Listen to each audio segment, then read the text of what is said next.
डोली, सपना की डोली।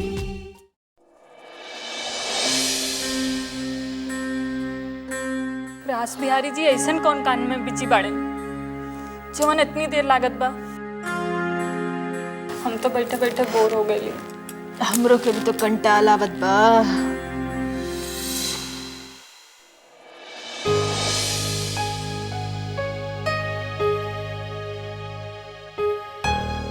माई, अरे अनिता बेटी, अरे अरे हम बीमार थोड़ी ना बानी जो रोज इतनी सेवा करेल।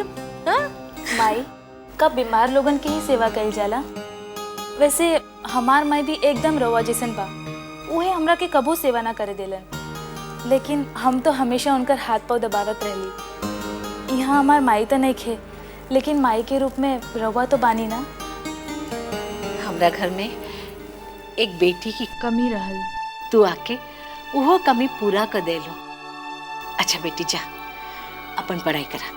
पढ़ाई करके तो आवत आनी, अब तनी अपन माई से बोल बतिया लई, ओही बहाने रवा की सेवा के भी कुछ मौका मिल जाए। बस बेटी बस, जा आराम करा जा। माई हम अकेले बैठल बैठल बोर हो जाएला। हम जरूर कोनो जन्म में पुण्य कैले रहली जवन सोना जैसी बहू मिलल। रामेश्वर बाबू हमरा घर में 4 चांद भेज देले बड़न।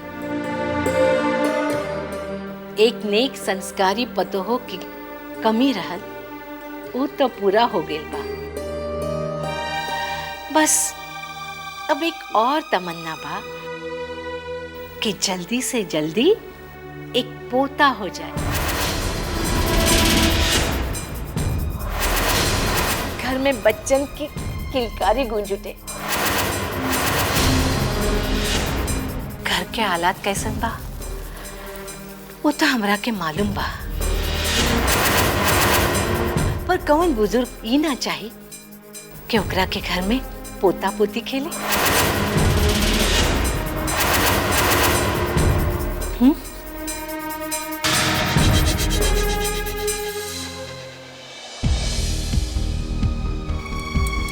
10 मिनट लेट भइल के नतीजा बा, जौन 2 घंटा इंतजार करे के पड़ी। मैडम, अरे हाँ चली। सॉरी मैडम, ये मेरा नईखे लागत कि रउआ सब साहब से मिल पाइब जाए। अरे काहे ना मिल पाई है? साहब का बात की जरूरत से ज्यादा ही बिजी बनी है मेरा। तब कब तक फ्री होइए? हम इंतजार कर ले। ना वो साहब कहले बने कि ए मेरा ना मिल पाई हम रउआ सब से। रउआ सब फोन पे बात कर ले साहब से। बाद में फोन करिए, जाके अपने साहब से कह दा कि जब उनका मिले के नहीं रहल तो फोकट में हमका बुलावे के कौन जरूरत रहे। 2 घंटा तक बैठा के रखलन और अब कह दिलन कि जा घर जा। तोरे साहब के पास टाइम ना बा तो का हमरे पास बा का? अरे लेकिन रउआ हमरा के काहे डांटो तनी, और हम तो साहब के असिस्टेंट नु हई। इहे नाते कहत बानी कि जाके अपने साहब से कह दिया कि 10 मिनट तू टाइम निकाल के मिल लेते तो कोनो पहाड़ ना टूट जाते। और हाँ, साहब के चमचा इहो कह दिया कि अब हम उनके फिल्म में काम ना करब। वो हमरे सामने 100 बार नाक रगड़िए ना तबो ना करब, समझला?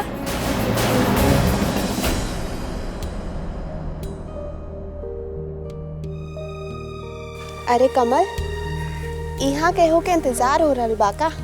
हाँ, के कर इंतजार बा? तो ही तो अकेली हमारी दोस्त बाड़ू पूरे कॉलेज भर में। तोरे अलावा हम केकर इंतजार करब? काहे बदे? चला मोटरसाइकिल पे बैठा के तोरा के तुम्हारे घर छोड़ाई। नहीं, हम तोहरी मोटरसाइकिल पर नहीं बैठा, हम रिक्शा से चली जाए। विश्वा, चला आज तोके पहुंचाई दे, कम से कम तोहार आज किराए तो बच जाए। किराए के बात नाही बा।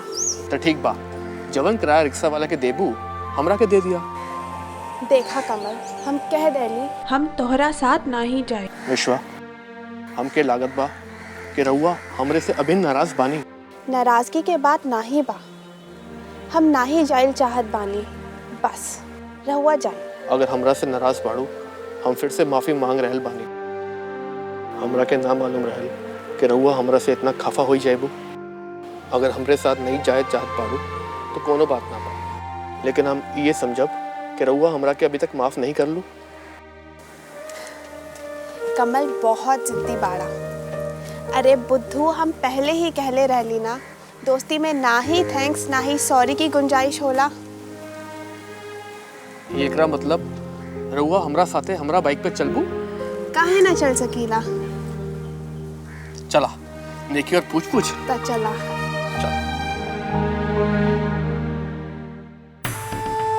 अब वो का समझे हैं कि रास बिहारी का चीज है।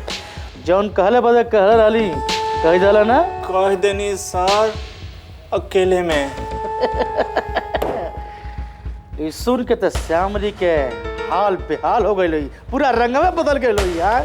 रंग के का बात करत नहीं हुजूर, ओकर तो एकदम हाव भाव चेंज हो गई, बिल्कुल एकदम गुस्से में लाल हो गई लिया वो। अरे चुप बगलोल, मजा थे अब आई। श्यामली के हमरे फोन के बहुत बेसब्री से इंतजार करी। हीरा और गलत फहमी बा सर, वो अकेले में। ए बगलोल चुप, हमें कहा बदे गलत फहमी हुई रे? हाँ, हमें कहा बदे गलत फहमी हुई? हाँ, इंतजार रोहन करे के पड़ी। हम कहीं जा कर भाई बिहान से शूटिंग पे जाइए का? बिहाने शूटिंग में तो ना जी, लेकिन बिहाने एनहू ना आई वो। काहे रे? काहे कि कह के गोल बिया कि राउर फिल्म में काम ना करी अकेले में। फिल्म में काम ना करी? मैं काम ना करी?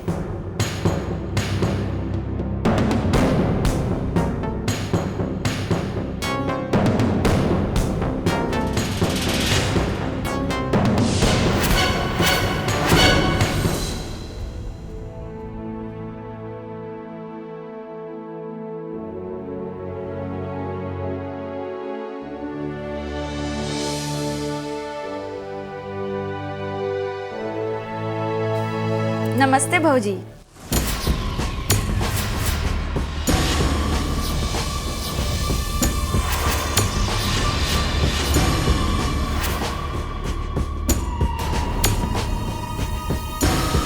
नमस्ते। अरे देवयानी, रउआ यहाँ अचानक? आई ना आई, बैठी। हाँ हाँ भौजी, जरूर बैठब। इहे बदे तो आयल बानी। अच्छा ये बतावा, घर में सब कैसन बा? सब ठीक बा, हम तो एकदम ठीक बानी भौजी। और बतावा रउरा कैसन बानी? हमहू ठीक बानी। घर के हाल समाचार कैसन बा? सब ठीक बा। बहुत दिन बाद दिखाई देलू, लागत बा घर के रास्ता भूल गई रहलू। यही देखा, याद नहीं रहत त आईती कैसी? बुला तो रउरा लगन गइल बानी। हाँ भाई, रउरा लगन जो इतना बड़ा आदमी बाड़न। बड़ा छोटा दुनिया में कोई ना होलन, भगवान की नज़र में सब बराबर बा। हाँ, रिश्ता में सच पूछा तो रउआ ही बड़ी बानी।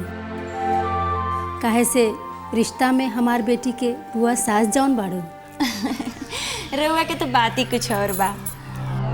अच्छा, रामेश्वर भाई कहाँ बाड़न? वो एक जरूरी काम से गइल बाड़न, शाम तक आई है।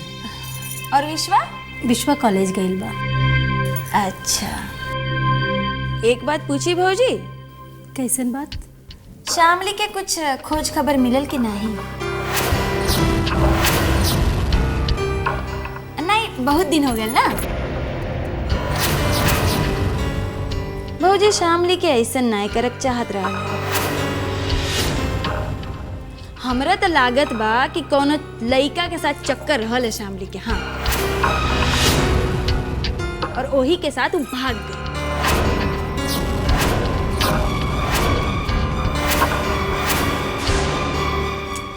कुछ तो खबर मिलल हुई कि वो कहाँ बा।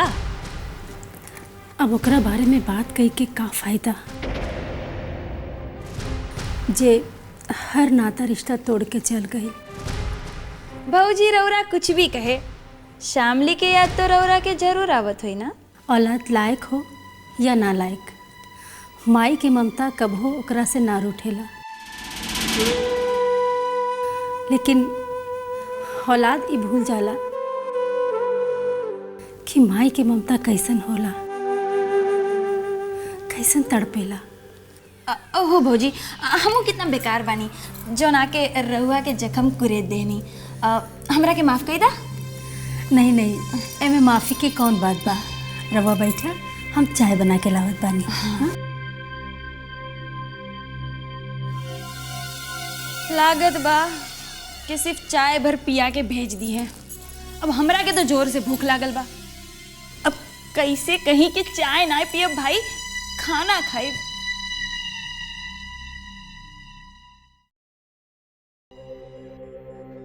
नमस्ते आंटी। अरे पायल, आवा बिटिया, बैठा। आंटी, विनय कहाँ बाड़न? वो कॉलेज काहे ना अइलन? वो का है ना, काले ही रात से विनय के बुखार आ गइल रहल, यही कारण आज कॉलेज ना गइलन। कहाँ बाड़न? हम अभी बुलावत बानी। विनय, विनय बेटा। हाँ माही, आवत ही। अरे पायल, तू हाँ, कैसन बाड़ू? ठीक बानी। तोहर तबीयत कैसन बा? नहीं, बस ठीक बनी हम। तू दोनों जन बात करा, हम चाय बना के लावत है। ठीक बा?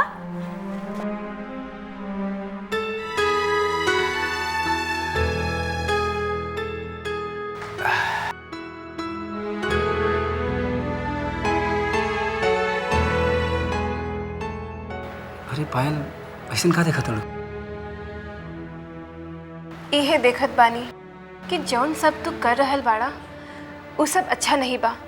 तू ये काहे भूल गईला कि अनीता अब शादीशुदा बा? अनीता शादीशुदा बाड़ी, ये बात में कितना सच्चाई भाई तू जाना तड़ू। आखिर ये झूठा रिश्ता निभाला के का फायदा, बोलो तू? विनय, पानी में लाठी मरले से पानी अलग ना होला। वैसे अब आनंद और अनीता की शादी भी न टूट सकेला, सातों जन्म तक। अच्छा, अगर आनंद और अनीता की झूठा रिश्ता इतना मजबूत हो सकला तो सोचा कि हमारी सच्चा प्यार कितना मजबूत हो सकला। पत्थर की लकीर तो मिट सकला पायल, लेकिन हमार चाहत की लकीर नहीं। काहे कि हमार चाहत की लकीर पत्थर की लकीर से ज्यादा अटल और गहरा बा।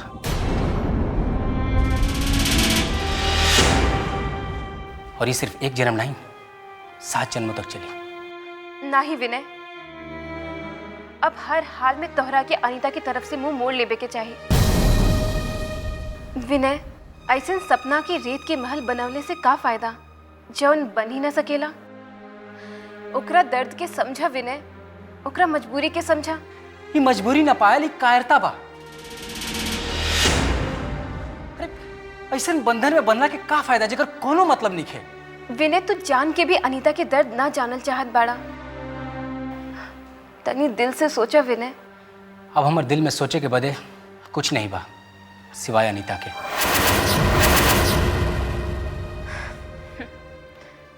तू मर्द बाड़ा ना,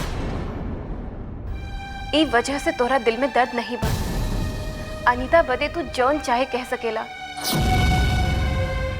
औरत कितनी लाचार होली। काहे से औरत के कौनो तरह सामाजिक बंधन के पालन करे के पड़ेला। विनय, लोहे के बेड़िया टूटे में देर नहीं लागल। लेकिन विनय, तू जौन संबंध के तोड़े बदे अनीता से बार बार कह रहल बाड़ा, वो हमार देश के संस्कृति, सभ्यता व रीति रिवाज बा जौन हर भारतीय नारी के जान से भी प्यारी बा। लेकिन शायद तोहरा समझ में ना आई। अगर औरत कुछ करे, धोखा दे, तो रीति रिवाज, समाज, संस्कृति के दुहाई। और अगर मर्द कुछ करे तो बेवफाई। यही तार सोचबा ना। शायद तू कुछ ना समझबू पायल, काहे कि तू कभी सच्चा मोहब्बत नहीं को कैले। अगर कर तू तो ऐसे कबो बात ना कर तू। हम यहाँ मोहब्बत के पाठ पढ़े ना आइल बानी। हमरा बात कान खोल के सुन लो। अगर ई बात अनीता के घर वालों के पता चल जाए तो हम दोनों के बारे में, तो अनीता बर्दाश्त ना कर पाई, बल्कि अपन जान दे दे। समझ ला।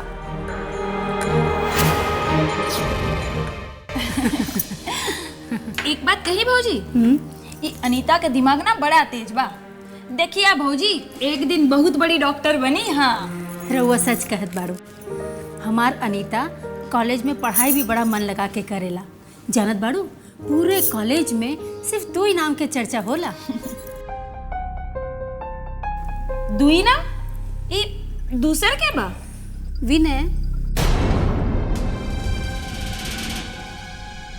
देवयानी, लागत बा तोहार मकसद तो पूरा हो जाई।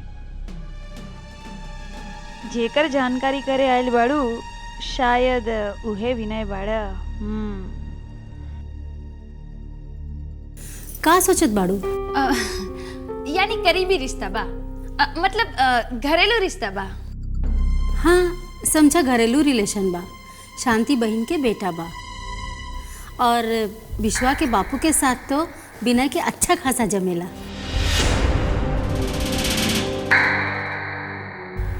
अच्छा, मतलब विनय से बात करे बिना रामेश्वर भाई साहब के चैन न आवेला। शायद विनय रामेश्वर भाई साहब के साथे गई हुई है ना?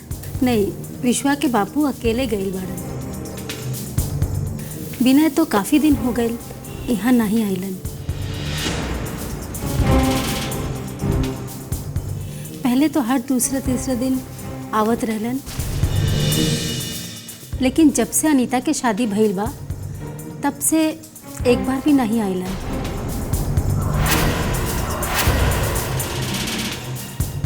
पिछले साल विनय पूरे कॉलेज में टॉप कर ले रहल। अगर विनय अनीता के शादी से पहले यहाँ आवत जात रहलन तो शादी के बाद आयल गयल बंद काहे बदे कई देलन? हाँ, भगवान ना करे कि उहे बात हो जवन हम सोच रहल बानी। रउआ का सोचत बाड़न? तबीयत तो ठीक बा ना? हाँ हाँ भौजी, तबीयत एकदम ठीक बा। अच्छा भौजी, अब हमरा के इजाजत देई। बैठे ना, बाद में चली जाई। यहाँ नहीं, हमार तो काम हो गए। कैसन काम? अब मतलब देर हो गई ना भौजी, अब हम चलत हैं। नमस्ते। नमस्ते।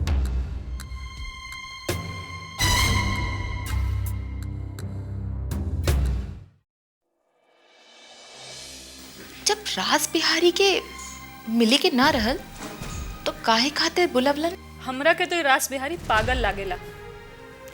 2 घंटा तक ऑफिस के बाहर बैठा के रख ले, और तो और इतना देर इंतजार करवावे के बाद घर जाके कह दिलन। कमीनापन के भी ना कोनो हद होला। हो सकेला कोनो जरूरी काम रहल होई। हमरा के तो दाल में कुछ काला लागत बा। कहीं राज बिहारी ई तो ना सोचत बा कि हम श्यामली के दौड़ाई तो वो हमरा फंदा में फंस जाए। एकर मतलब तोरा के अभिनो विश्वास नहीं बा। यह सोच के तो हमार मन आगे पीछे हो रहल बा। हमरा के राज बिहारी पे बिल्कुल भरोसा ना बा। हमरा के वो आदमी 420 लागेला और 420 आदमी पे हम बिल्कुल भरोसा ना कर सकेला। हो सकेला कोनो जरूरी काम रहल होई, यही वजह से राज बिहारी नहीं मिल पवलन। हमरा के तो लागत बा वो कोनो पिक्चर विक्चर ना बनाई, बस ऐसे हमरा के दौड़ावत बा। पिक्चर तो वो जरूर बनई है, तब वो ई नौटंकी काहे करत बा? हमरा के तो लागत बा वो हमरे थप्पड़ के वजह से हमरा के दौड़ावत बा। ऐसन बात नहीं श्यामली, अगर ऐसन बात रहत ना तो हमरे घर काहे आते? और हमार दिल कहत बा कि तू राज बिहारी के फिल्म के हीरोइन जरूर बनबू। ये ज्योतिषी कब से बन गए? तोहार ज्योतिष विद्या चाहे जौन का है, पर हमरे लागत बा कि हमका राज बिहारी के चक्कर छोड़ देवे के चाहिए। श्यामली, इतना जल्दी निराश होवे के ना चाहिए। पता नहीं, हमरा के लागत बा कि राज बिहारी तोहरा के फोन जरूर करी हैं। हमके तो नहीं लागत बा कि राज बिहारी फोन करी हैं। हम तो बहुत थक गए बानी, हम तो आराम करब। तू बैठा, हम चाय बना के लियावत बानी, थकान एकदम दूर हो जाई।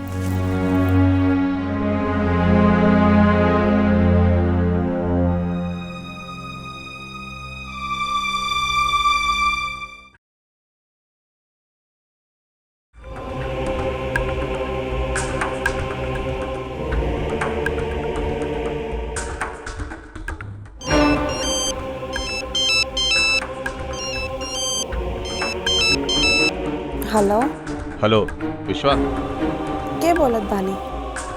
हम के बोलत बानी ये जानन कोनो जरूरी नहीं बा। हमार नंबर तोहरा के कहाँ से मिला और फोन काहे कइले बाड़?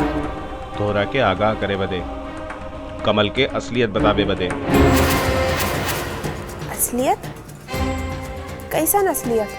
तू जवन कमल से दोस्ती कैले बाड़ू वो निहायती मक्कार लड़का बा। कमल बहुत अच्छा लड़का बा और ओकरा के ब्लड कैंसर बा, हम जानीला।